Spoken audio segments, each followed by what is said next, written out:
When I first started to Good Hope Baptist, I was coming at night only because the church where I went was quite a distance. And my mother lived with me, and she's in her 90s at that time. And everybody was so warm and friendly, and it came to be Halloween.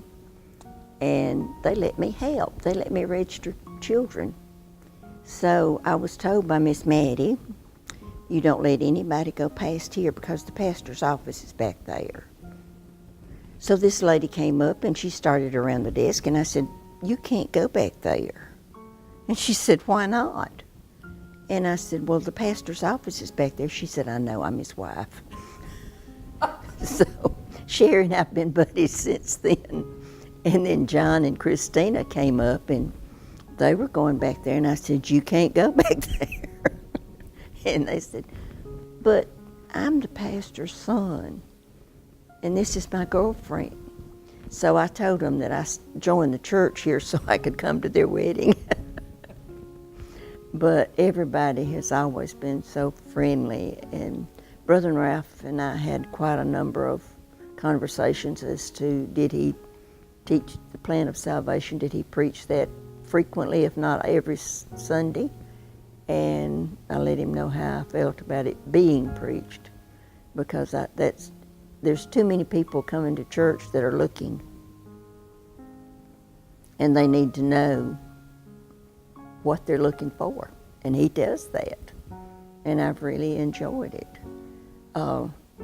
Mildred and James Calvert, Jack Maynard Joyner, Doris Hinkle, Glenn Calvert, just so many people.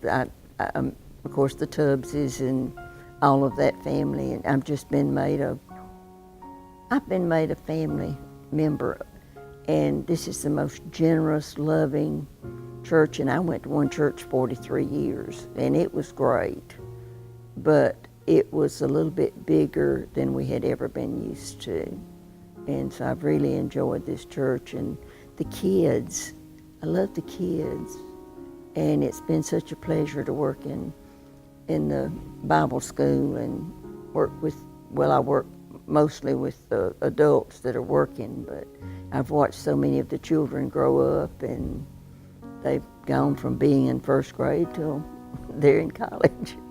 So it's been a good spell. My husband died just before I moved here, right after I moved here, and so it was just Mother and me. And she'd keep saying, after she'd moved her letter, she'd say, why didn't we go to church there to begin with? So she was very happy here that Sunday she joined. We had a torrential rain. Brother Ralph says, if you give me your car keys, I'll go pull your car up in under the shelter.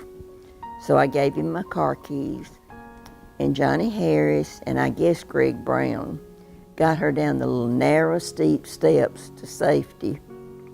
And there's just been so many little actions that the people in this church have done that they're just like my nieces and nephews and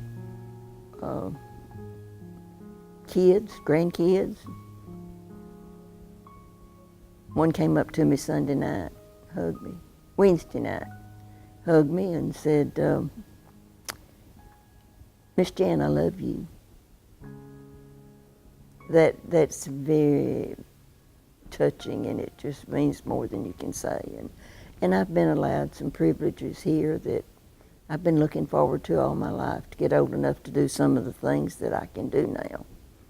And I appreciate the honor of being able to participate in some of the church work that I couldn't before.